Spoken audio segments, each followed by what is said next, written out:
take it away. Okay. I All think we right. should start. Pratham, you want to start with the welcome overall video, and then I'll take over.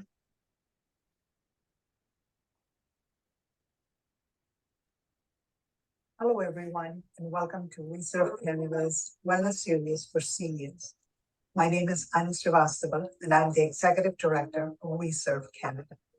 Our mission at Vservecanada is to support the physical and mental well-being of a diverse community through our very engaging and accessible arts and cultural events and programming. For 48 weeks, we are going to have guest health and wellness experts who are going to take you through a journey of holistic wellness, which is going to be designed to nourish your mind, body, and soul, starting with yoga and then moving on to arts, music, and culture. Throughout the program, you'll be joined by older adults online from across Canada, and you'll be guided by some very amazing instructors who are all renowned professionals in their respective fields. At Vservecanada, we envision a vibrant, connected community that helps all Canadians explore and practice well-being through arts and culture.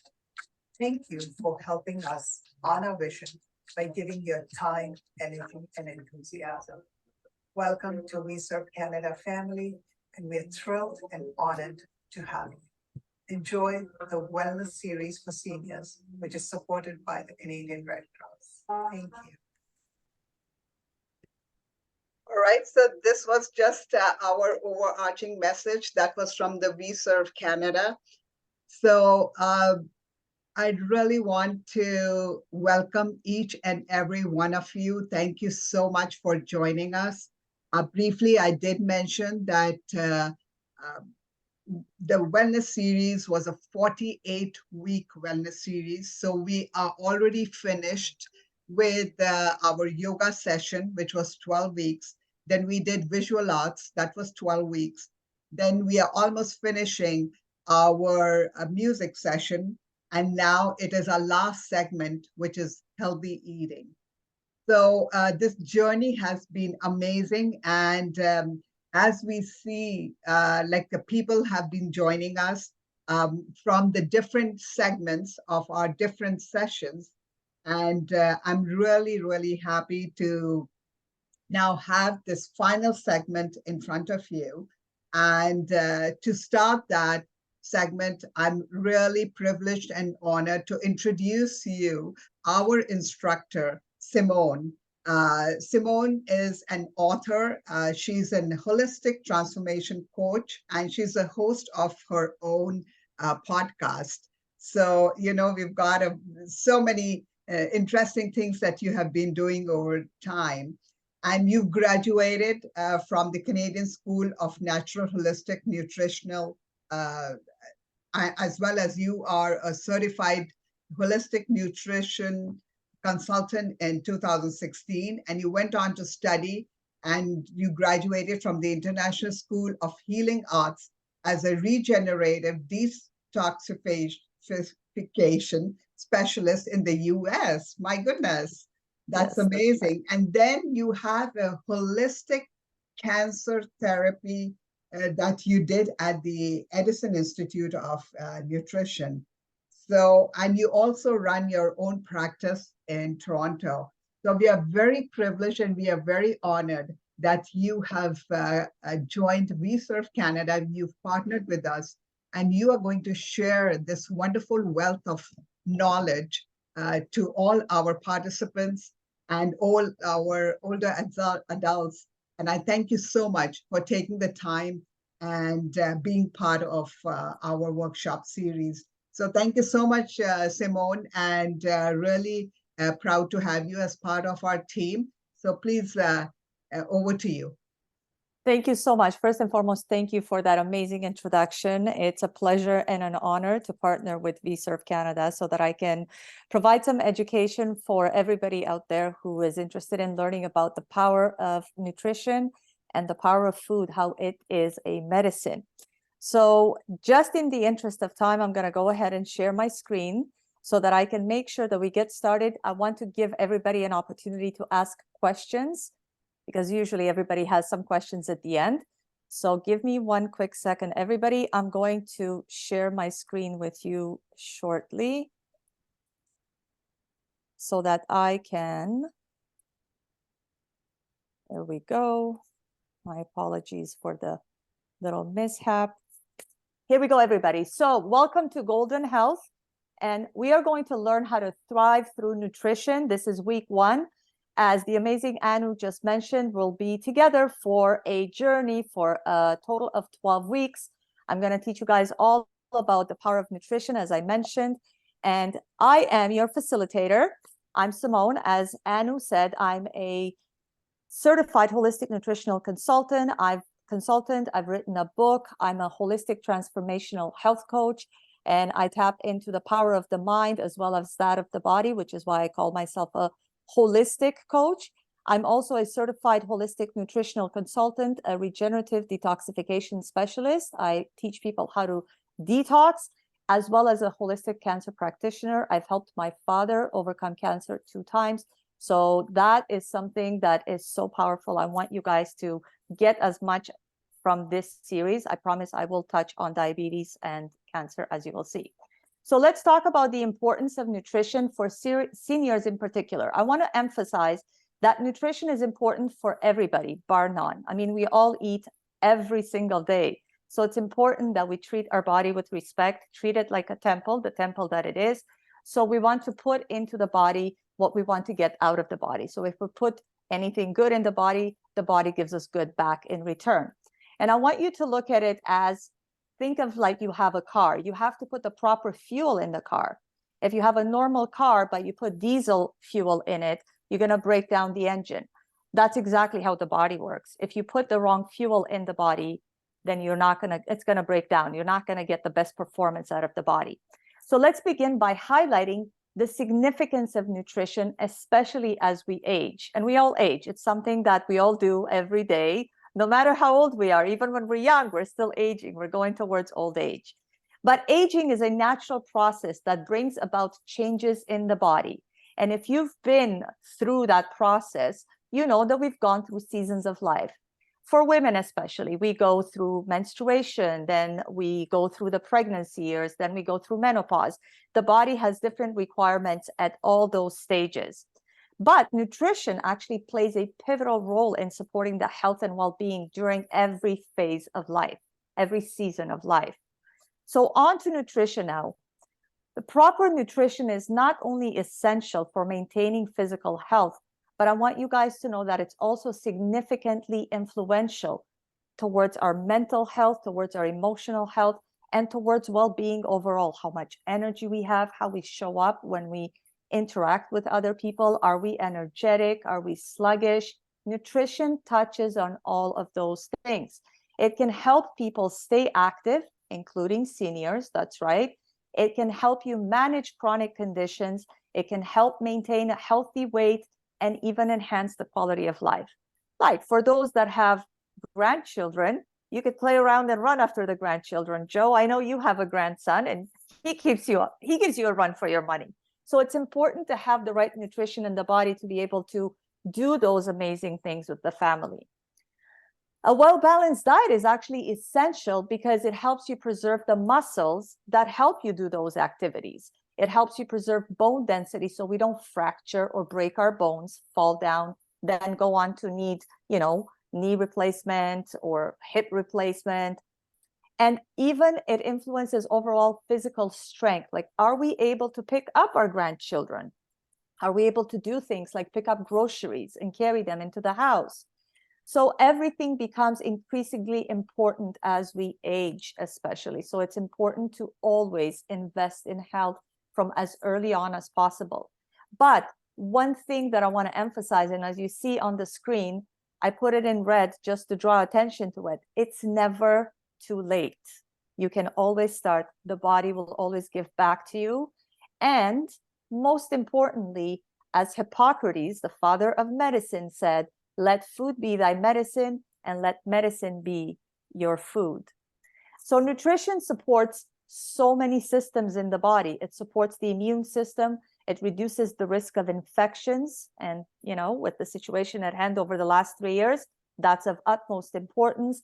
It contributes to overall longevity. We all want to live a long life. And it also contributes to vitality. We want to be able to move. We want to be able to engage with other people. We don't want to be bedridden.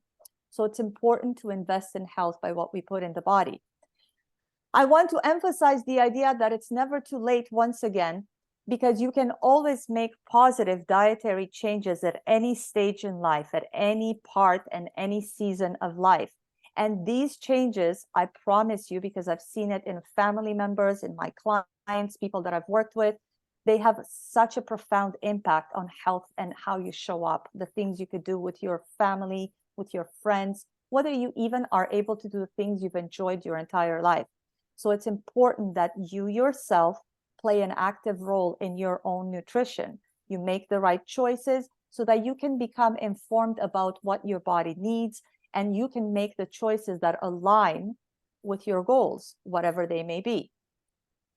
Now, let's talk about some common health concerns as we age, because we are all afflicted by it. As we all know, with age, we begin to be afflicted with various health concerns, and I've outlined some of the most important ones that I want to touch on, because if you haven't been afflicted by them, you certainly know someone who has, or someone who currently is.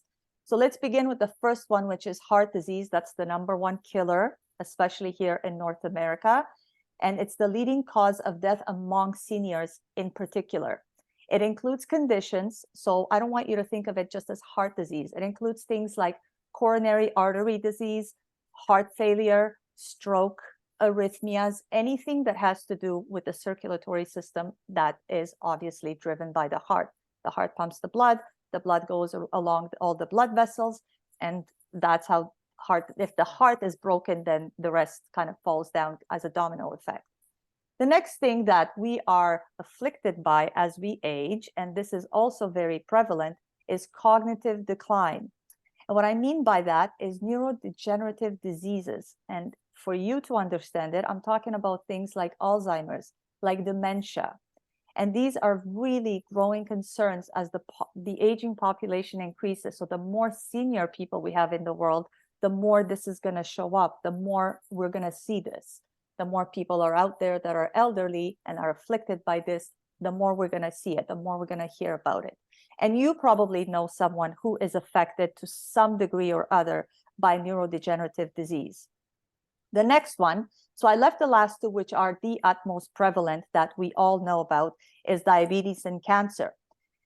Type 2 diabetes, out of all of them, and I will touch on all the types of diabetes that we are afflicted by or people are afflicted by in the world. So type 2 is the most common one in older adults.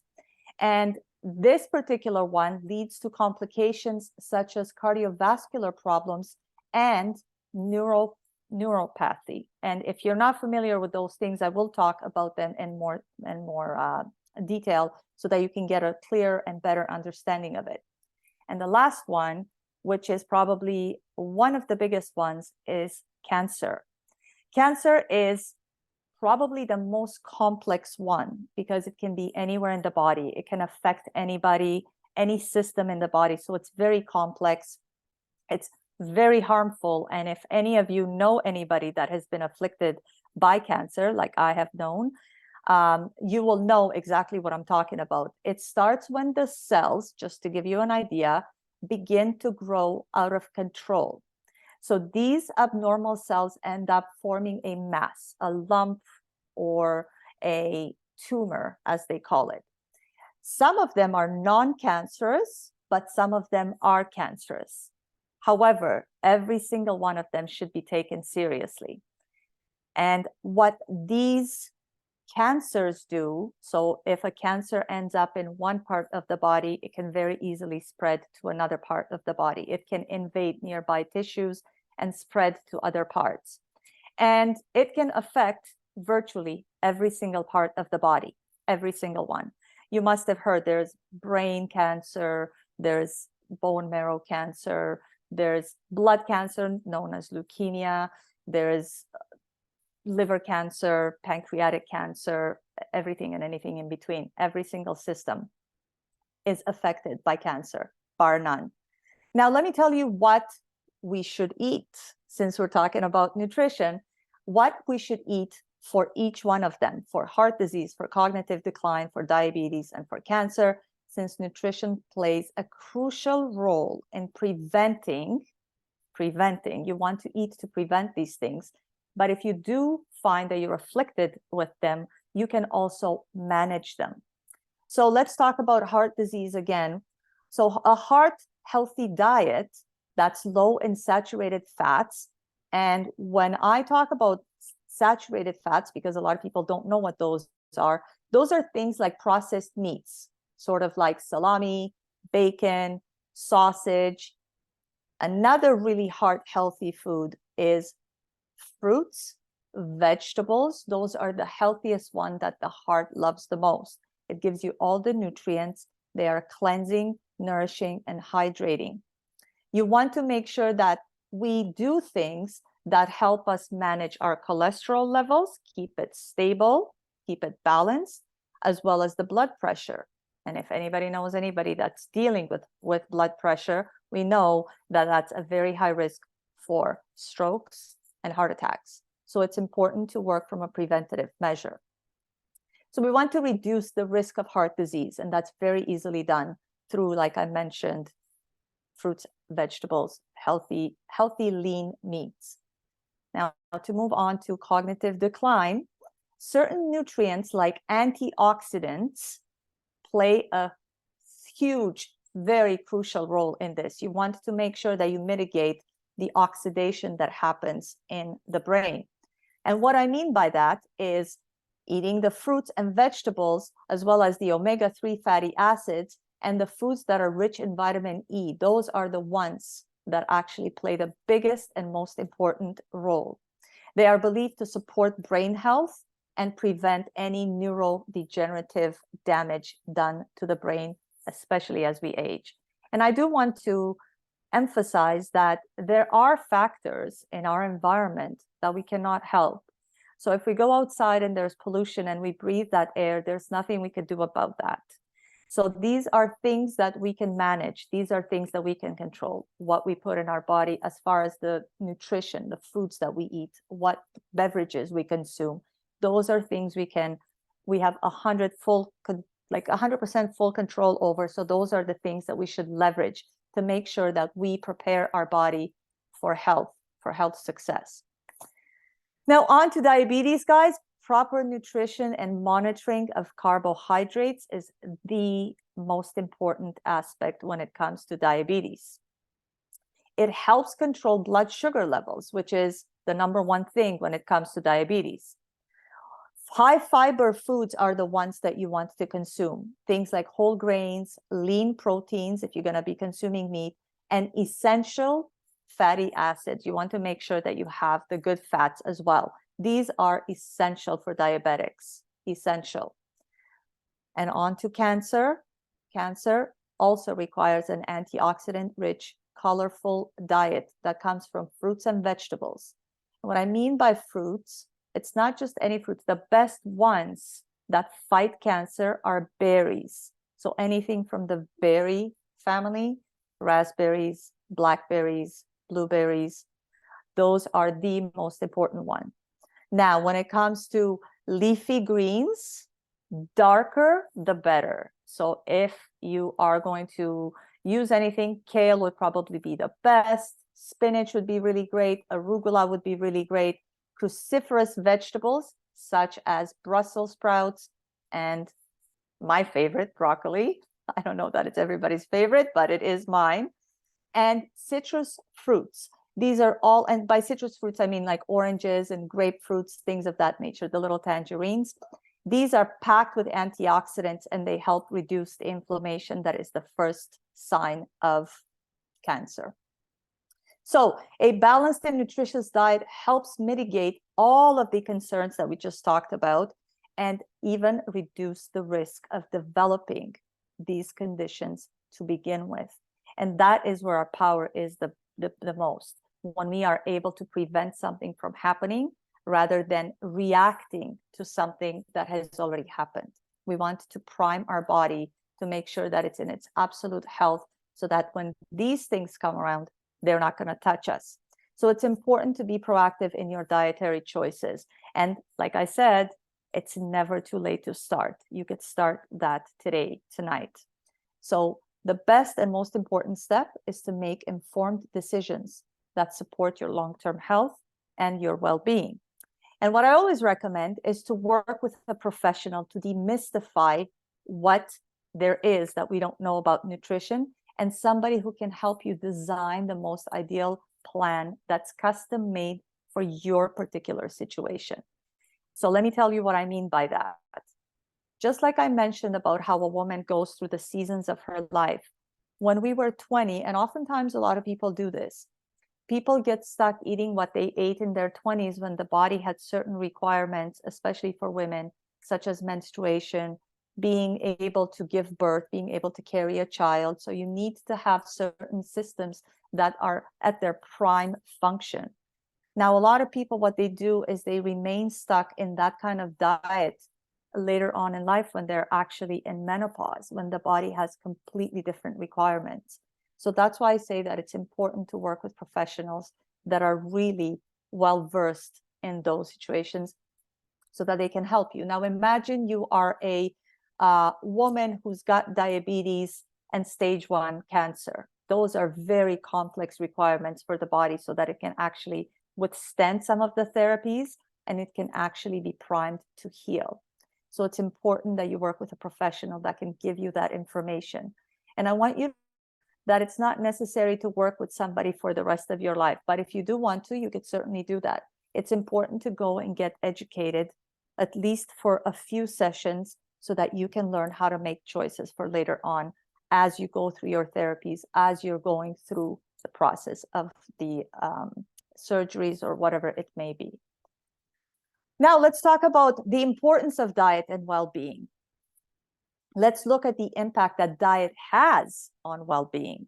I'm going to explain to you how diet affects energy levels, mental health, physical health, because yes, there is a very clear link between nutrition, immunity, disease prevention, and even things like food affects mood. So we have to keep in mind that our mental health, how we feel every day, even when we go to work or when we go for a walk, when we get together with friends, is affected by what we eat. If we're sluggish or we feel depressed or we feel low energy, low mood, it has everything to do with nutrition. So let's talk about energy levels, diet and energy levels. Proper nutrition provides all the essential nutrients that you need to maintain energy levels throughout the day. And this is especially important for seniors, because when we get to that stage in life, we don't have as much energy as we did when we were 20 and 30 and 40, but you could still do something to make sure that you get those energy levels up. A balanced diet rich in complex carbohydrates provides a steady source of energy. And what I mean by that is something that's not going to spike your sugar and then you crash. Things like that are those candy or a pastry. You get that sugar up really high and then you crash, you feel really low and sluggish. You want to get a complex carbohydrate, and an example would be sweet potatoes, yams. What they do is they get your blood sugar up and they maintain it so that you have that energy consistently rather than crashing really suddenly. And seniors who eat well are more likely to stay active, to have the energy needed to maintain independence, because that's really important. I know people in my family who want to remain independent, despite the fact that they're in their elderly years. They want to have that independence. It's important to them.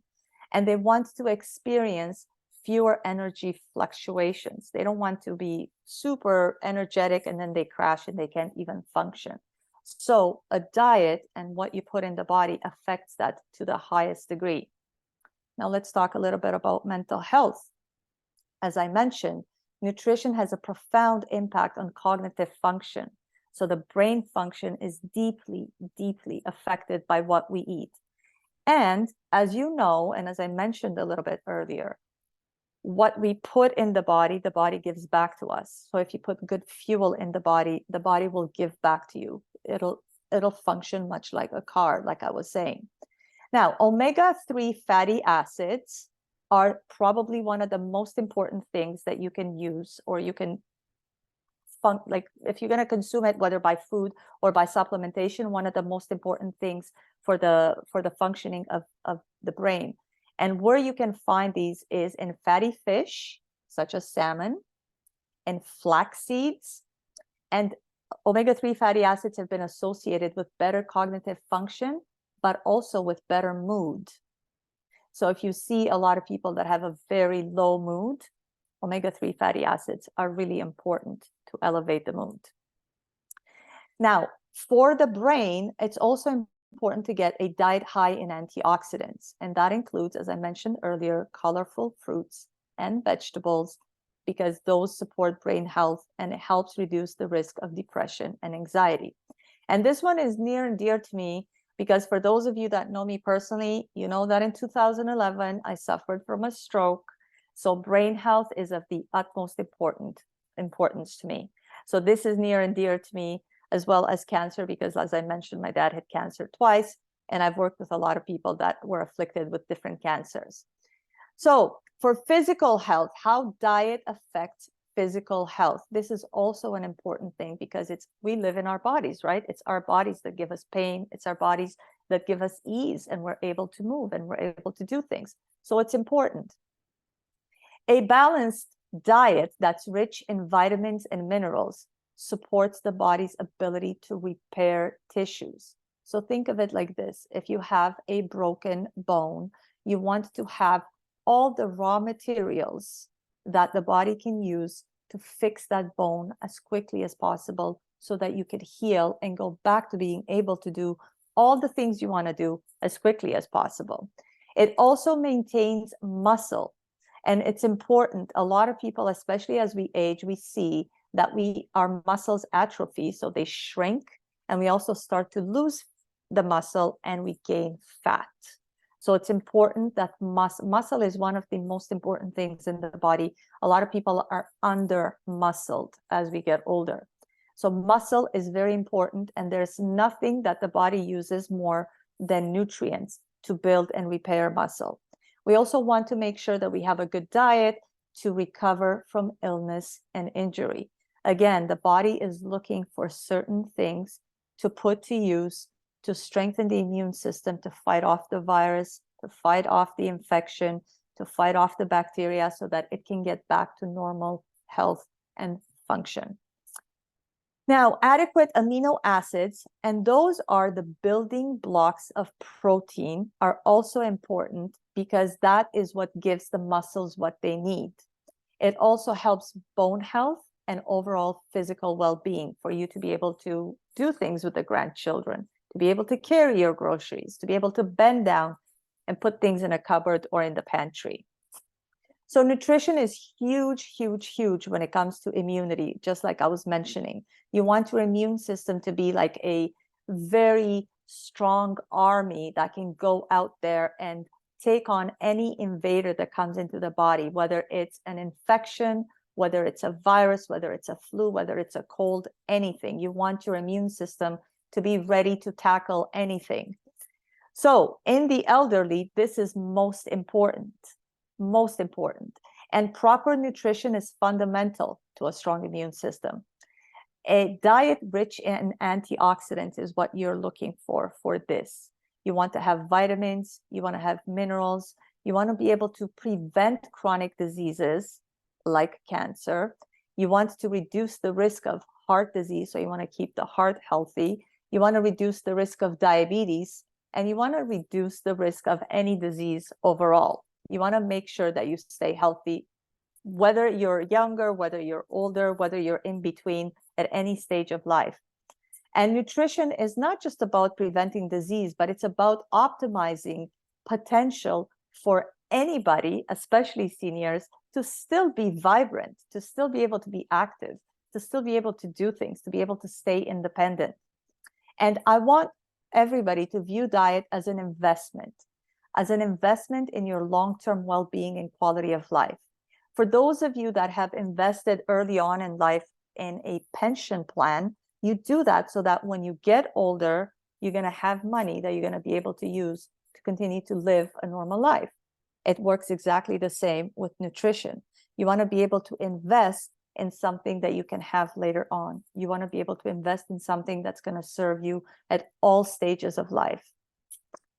Now let's move on and talk about goals. I want to get you guys involved. I wanted to see what everybody's nutritional goals are all about. So let's do an interactive activity together. I ask you to get a piece of paper and a pen. Give a couple of minutes, whether you want to do it electronically on a phone or on a tablet.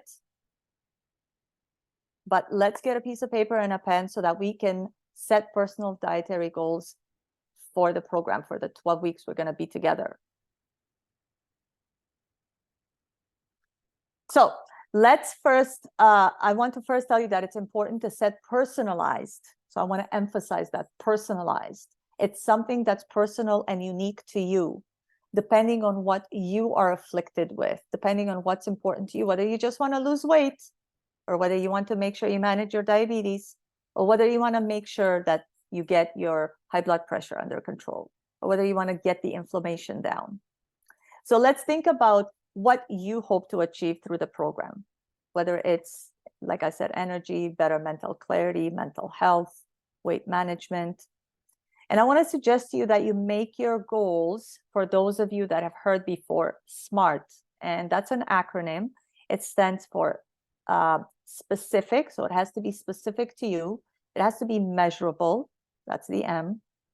Achievable. So something that's actually realistic that you're going to be able to achieve. Not like, I want to lose 50 pounds in 2 days. That's not achievable. That's not realistic. It has to be relevant and it has to be time bound. So you want to make sure that you could say, I'm going to lose X amount of weight in this much time. So let me give you an example. A goal can be something like, I want to improve my energy levels by incorporating more fruits and vegetables into my daily meals. And I aim to eat at least 5 servings of fruits or vegetables per day. So as you could see, that's per day. It has time in there.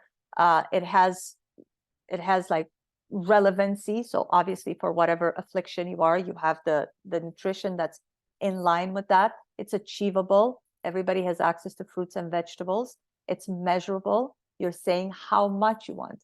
5 servings of fruits and vegetables per day. And it's specific. It's specific to you, right? So let's do the self-assessment. I put it on the screen so that you guys can all see it. So let's assess. Here's a sample questionnaire that I put together just for you guys. So I want you guys to write down the answers for yourselves that you can actually look over. And I'm happy to sit with anybody to go over these if you're interested. So number 1, let's describe the current eating habits. How would you describe your specific current eating habits? Would you say that it's mostly healthy, that occasionally you indulge, that you need improvement in the way that you eat? How would you describe your particular current eating habits? I'll give you a minute to write that down.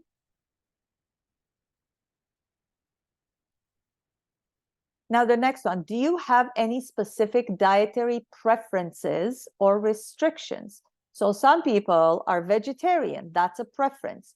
Some people like gluten-free because they suffer from celiac disease.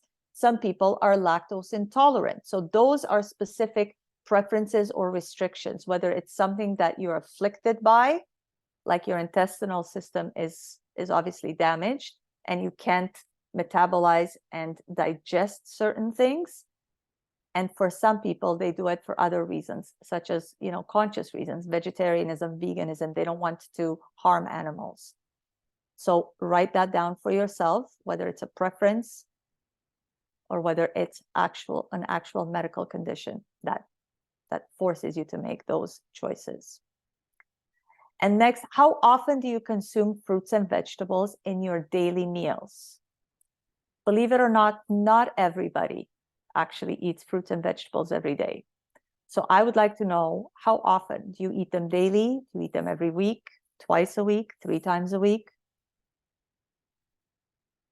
How often do you consume fruits and vegetables? The most important things for anybody. Now, what is your typical protein source?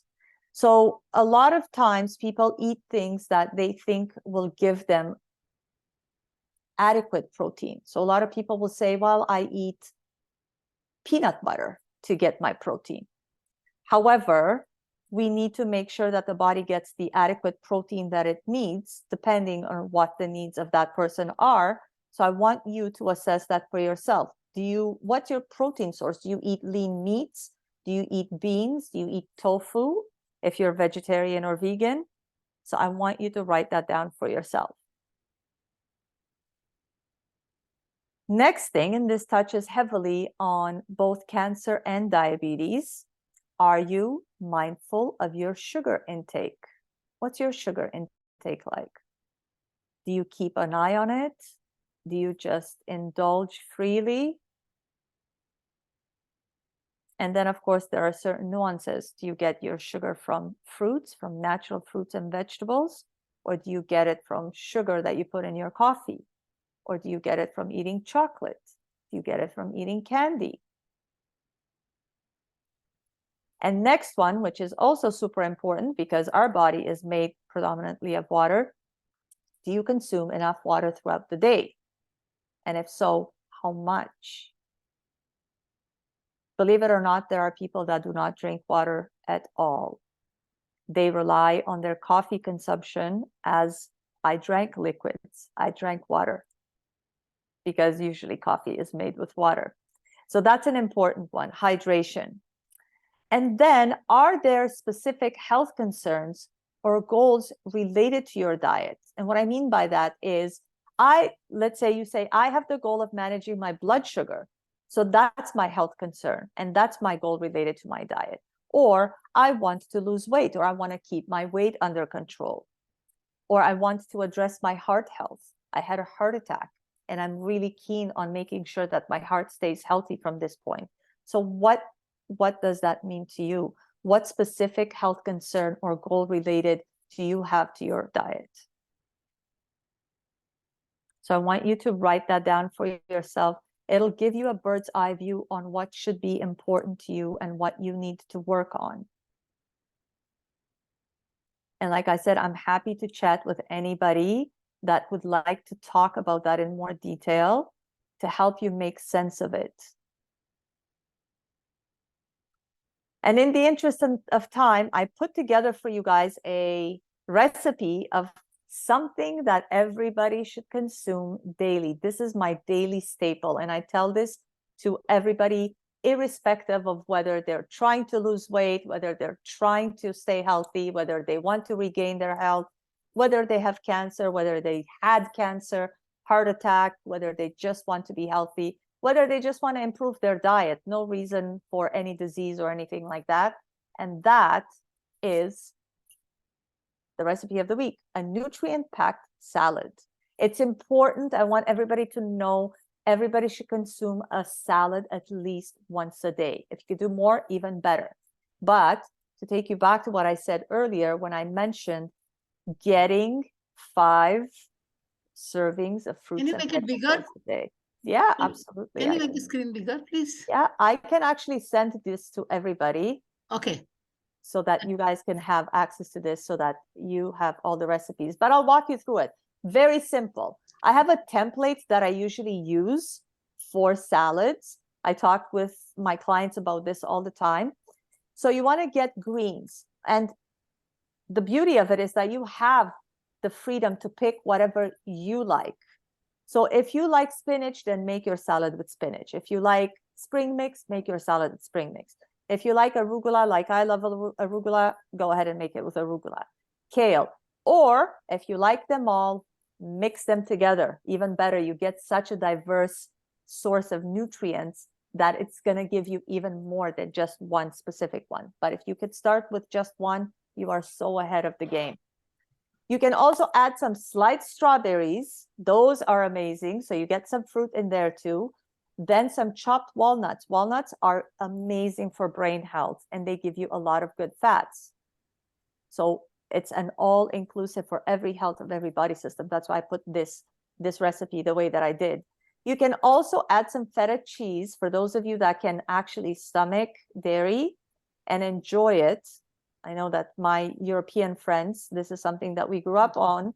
Feta cheese was a staple. So if you want, you can add that. Grilled chicken breast. Okay, so slice up a chicken breast and put it in your salad to get that lean protein that I was talking about earlier. That's important for muscle health. It's important for bone health. It's important for health, period.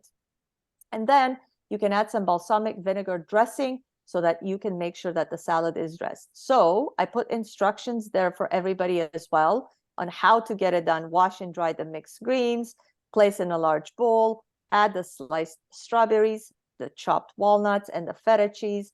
Top it with the sliced grilled chicken breast, and then drizzle with the balsamic vinaigrette dressing, and then toss it. Add some salt and pepper if you enjoy that kind of thing, and then consume it. So if you can do this once a day at one meal, and you can get to choose whether that's your lunch, whether that's your dinner, it doesn't matter. The body, I promise you, the body will love the fact that you gave it what it needs, no matter when it is, at any meal. All right, everybody. I have one quick question, Simone. Absolutely. Yes. For vegetarians, what would you recommend instead of the grilled chicken? Absolutely. Yes. For vegetarians, I would say any kind of beans that you enjoy. So you could go and put in the same salad. In the same salad. That's right. So instead of the chicken, you can put chickpeas. You could put lentils. You could put kidney beans, whichever one. Those are really great. And what's really amazing about those is that they also have a lot of fiber. They're very fiber rich, and also great for protein. So that's a really great substitution for the vegetarians as well as the vegans. What good All question. right. I want to, yes, I'm opening the floor now to anybody who has questions. The floor is yours, everybody. Okay. I have a question. How much is a portion like of a fruit or a vegetable? What do you say? How much by roughly knowing how much is a portion of a fruit or a vegetable? Right. So for example, a cup is usually adequate, but in the infinite wisdom of nature, anything that you could fit in your palm. So something like this is enough, like for your body size. So for example, if you, like I'm about 5'7", I'm quite small. This is the size of my palm. I should eat something that's commensurate with my body. My palm is equal to my body. This is the needs of my body. However, if you're, let's say, a man and you are 6'3" and you weigh 200 pounds and your hands are bigger, then you should eat in accordance to your hand. And this is especially true for meat. Okay. When it comes to fruits, the same thing. Mother Nature has made it that an apple is a really good serving. Okay. But if you can take in more, even better. And fruits also offer fiber, they offer vitamins, they offer minerals. The body is so deficient in so many things that if you take in 2 servings, even more, you are not doing any damage. You're not going to overdose on anything that comes from Mother Nature. So basically, when you said that we need about 5 servings of fruits, was it only fruits or was it fruits and vegetables both? Fruits and vegetables. Vegetables both. So 5 together. servings. That's right. Okay. Yes. Yeah. Yes. Especially when you're Thank you. talking, especially when you're talking about greens, most of us are concerned with, there are so many chemicals which are sprayed on greens. That's so right. how do you wash them? Because most of us are working. So suppose every day you go and it's really not practical to clean and do all those things. So what is the fastest way of doing it?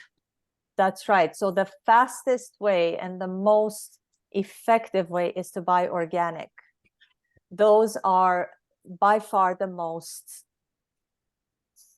crucial ones because they still have a lot of their nutrition intact and they are not, your body's not going to interface with chemicals. However, if you have to buy, and I do have a specific way that I do it with, you should buy organic when the actual produce does not require peeling. So for example, if you're going to get oranges that have a very thick peel, what is sprayed on the orange has a tougher time penetrating into the fruit. So those you could get away with just getting the regular ones. That's right.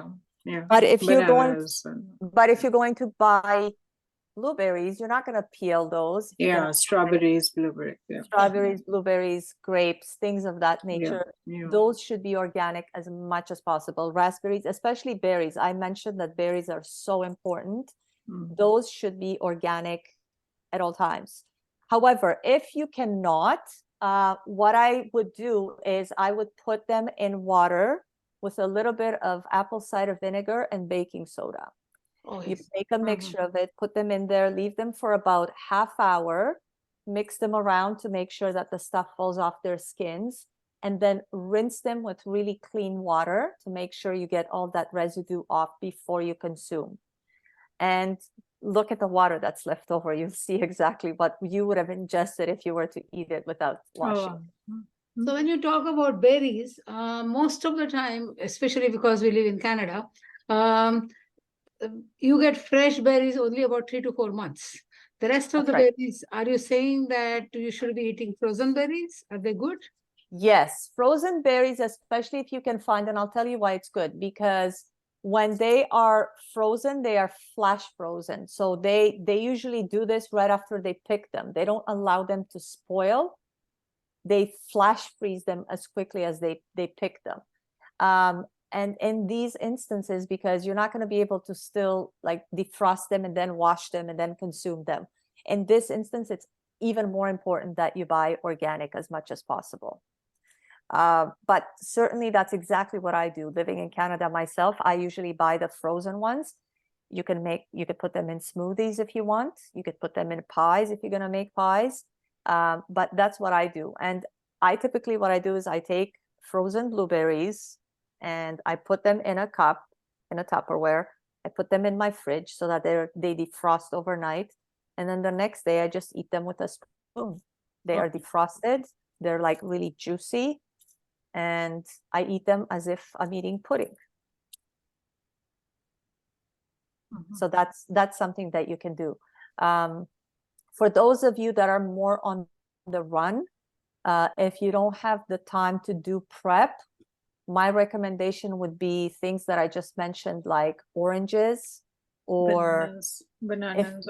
that's right, bananas, or if you like, the liver really loves grapefruit. If you're not on any medication, typically grapefruit like is contraindicated because it interacts with some medications, but grapefruit is so good. Anything that's bitter is really, really good for the liver. It really helps the liver detoxify.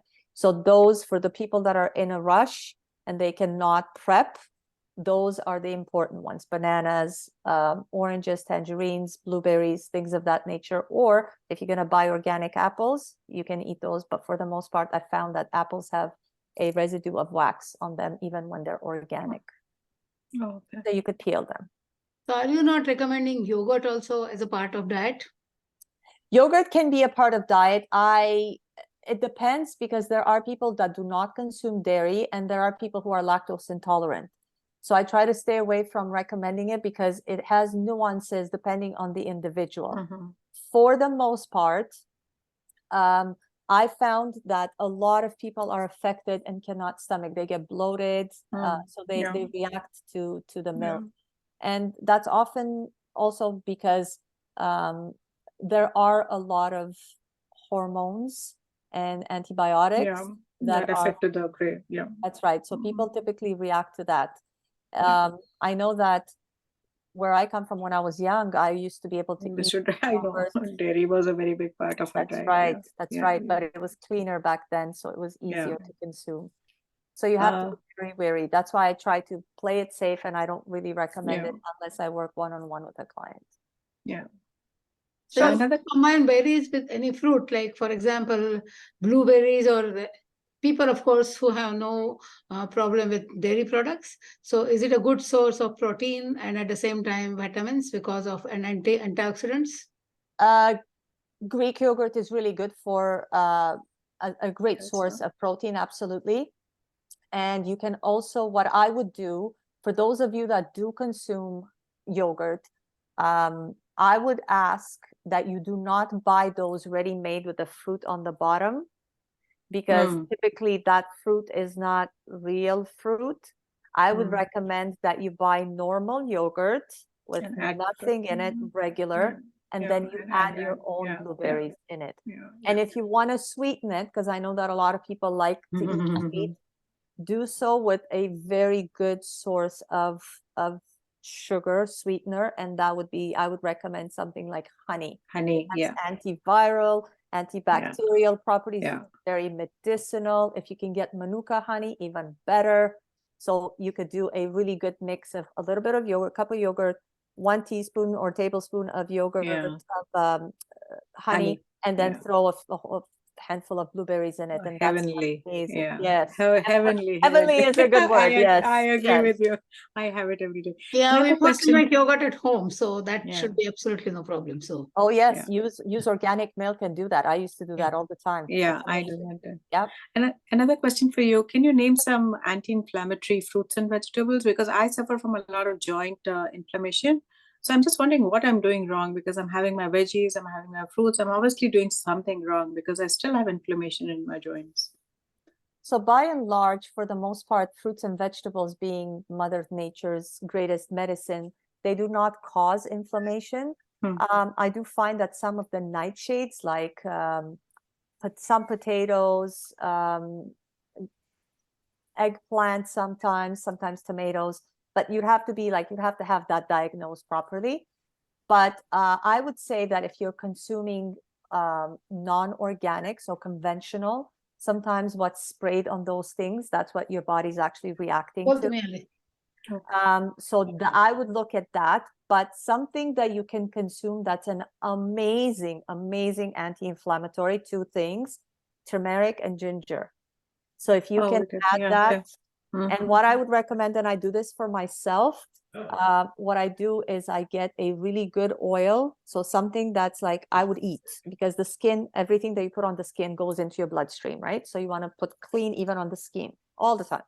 So what I would do is I would get a little bit of oil. I would mix it with turmeric powder, make it like a little ointment, and then go and rub that on your joints. They will absorb. Okay. So that's something that you could do, or you can make a poultice. You could just leave it on, wrap it, put a gauze on it, wrap it for the night, go to sleep with it like that. Okay, will do. Thank you. About honey is good for the diabetes? For diabetes, I would say you would have to have a different protocol. It depends with which kind of diabetes. Is it type Type 1, type 2? Type 2. Type 2. So I would not consume a lot of that, maybe very little. One snack a day, like what we were just talking about in your yogurt. But for the most part, no, you want to stay away. You want to concentrate on very low sugar fruits like berries or like citrus, and a lot of vegetables, lots of vegetables and lean meats and good fats. Thank you. You're welcome. I'll give it a little bit. I moved here from England and everything I ate was fresh. And then when I moved to Canada, inflammation, I got diagnosed with arthritis, rheumatoid arthritis. I was bloating and gained a lot of weight from the foods. And then in the past, well, as I said, I worked with Simone and I basically lost 30 pounds in almost maybe a month, in a month, 2 months. And it took the weight off my bones, the pressure of my bones. And I now play soccer 3 times a week. And I just realized that the food was the key.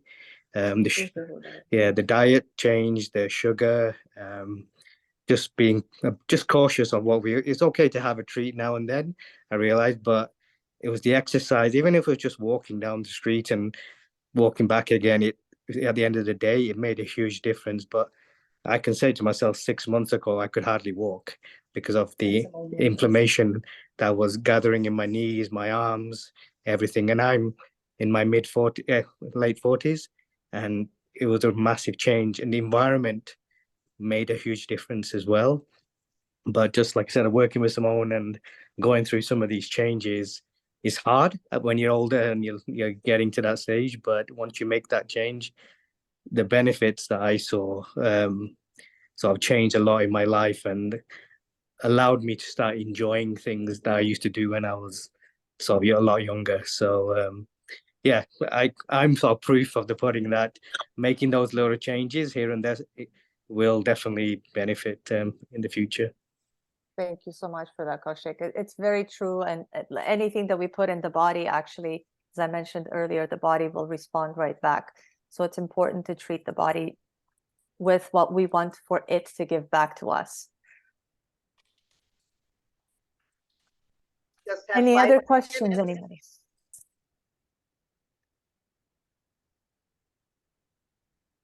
And anybody, I'm going to put my contact information on the screen.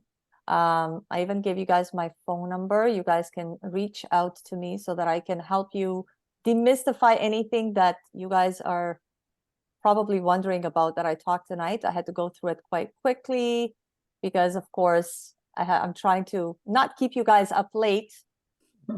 Sorry, can you make it a little bigger again? Yes.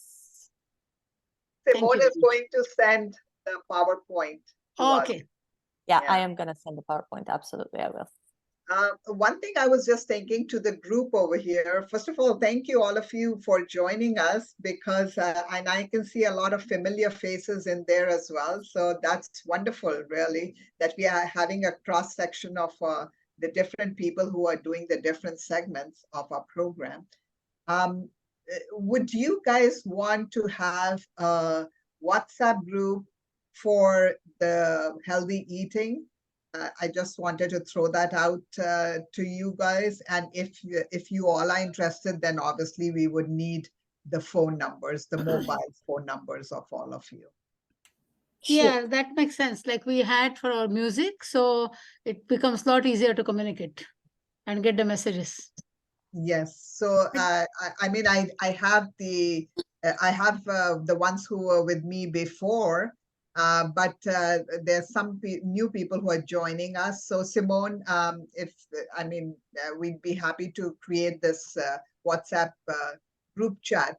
Absolutely. If anybody who wants to, I can create the group chat too. Please reach out and put all your questions in there. I can ask them as they come in. If you have any questions throughout the day, like you're out shopping and you're wondering whether it's okay to buy something, you know, I'm happy to give like some, you know, Q&A, like daily Q&A type of thing. Happy to do that. It's my passion. I love this stuff. So yeah, definitely. So Simone, what I'm going to do is I'll create a WhatsApp group with you as admin and all that. And then the names that I have right now, I will add. And the names that you have, you can add. And then the others, I guess, if they're interested, then they will share their names as well. Absolutely. Asha, I see you put your hand up. Yeah, it's a very, very good program. And I just love to hear all this information you are saying. It's very, very helpful. I just want to say one thing to Anu, that it's good to have a separate WhatsApp group, this one, than music, because some people are not interested in music. They are in this. So it's good to have two separate. Yes, it will be a separate one. Yeah, which will be separate. really helpful. And thank you so much for organizing this. Yes, thank you Oh, very much. of course. Thank Yes, you. a huge thank you to Anu who and to Vservecanada for putting together this important Yes. event. I know that everybody needs to learn about the importance of food, and I'm so happy to be on this journey with you guys for the next 12 weeks and beyond. If you want, I'm happy to help. Thank you very much. So if there Okay. are no other questions, One last question, sorry. absolutely. Is white bread really worse than brown bread, or are they both equally bad? Because there are all kind of things about, oh, you know, bread is bread and they're both equally bad, and there's really no, brown bread is not really any better than white bread. So, I mean, basically we should be lowering our consumption of bread, period, you know, whether it's brown or white, or it doesn't matter. That's right. So anything that's made with flour is going to increase the blood sugar. However, white bread is made with white flour, and the reason why flour is white is because it's been bleached. Yeah. So what they do is they remove part of the husk from the wheat, and that's what makes it that way. So they actually take away some of the most important factors that would actually help the body stabilize the blood sugar. So my recommendation, if you had to choose between the two, I would say get don't get the white bread. No, I don't even eat the white bread, but I'm just being, Yes, because I came across an article which said that even brown bread is not really brown. It's just made to look brown. You know what I mean? Like, as I I don't know said, what they mean by it's that. slightly better, but But I would, then, if you could yeah. stay away from either one, it would be better that you stay away from Exactly, either yeah. one. But Or if between you the see two the of- salt content in wheat bread or multigrain bread, the salt content in multigrain bread as well as wheat bread is more as compared to the white bread.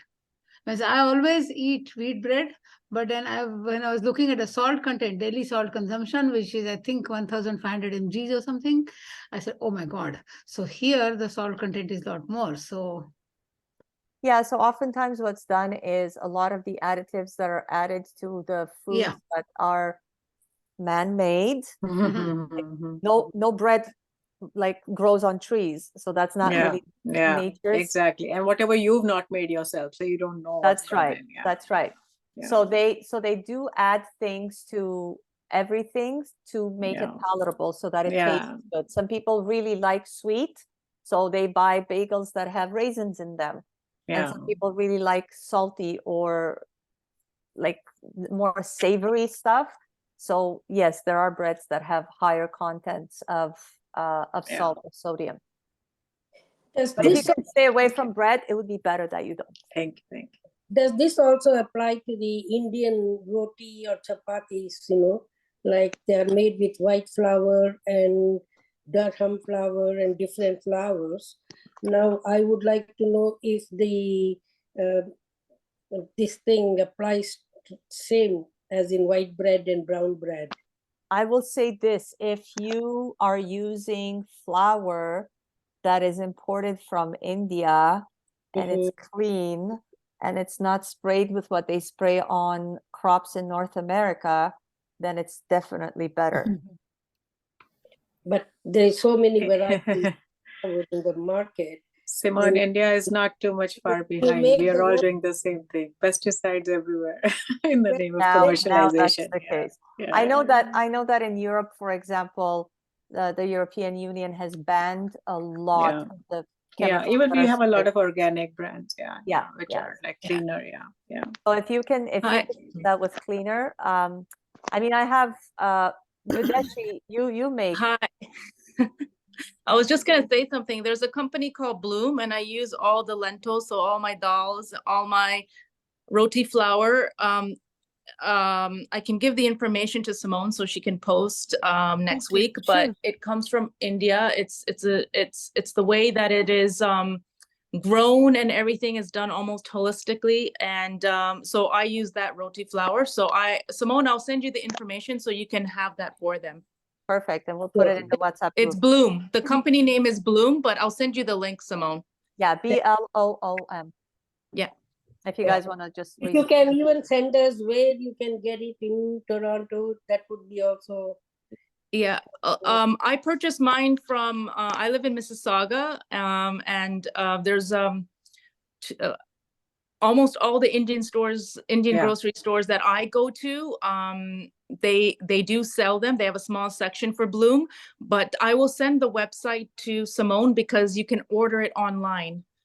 They're based in Toronto, I believe, and it'll be delivered. So all my lentils and all of that comes from them. So you can purchase it online if you cannot find a store near you. Thank you. Thank you. Thank you so much, Videshi. Okay, I think we should call it a night because Yes, this is a everybody. very exciting conversation, and I think we can continue the whole night talking Yes. about it. Very true. But But, thank you, everybody, for your amazing questions. Thank you for your attention. Thank you, Simone. Thank you. Thank you so Thank much. you very much. Thank I you look very forward to much. seeing you Thank all you. next Bye. week. all you. right, namaste, everyone. Namaste, Have a everybody. good Good night. Namaste. Have a Thank good you. night.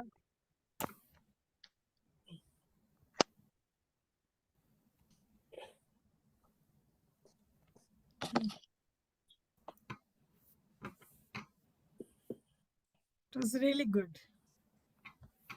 I'm glad that you guys enjoyed it. Yeah. I'm so happy to see a lot of our other people from the other segments. It's really nice. Thanks, Anu, Anu. are we going to post this in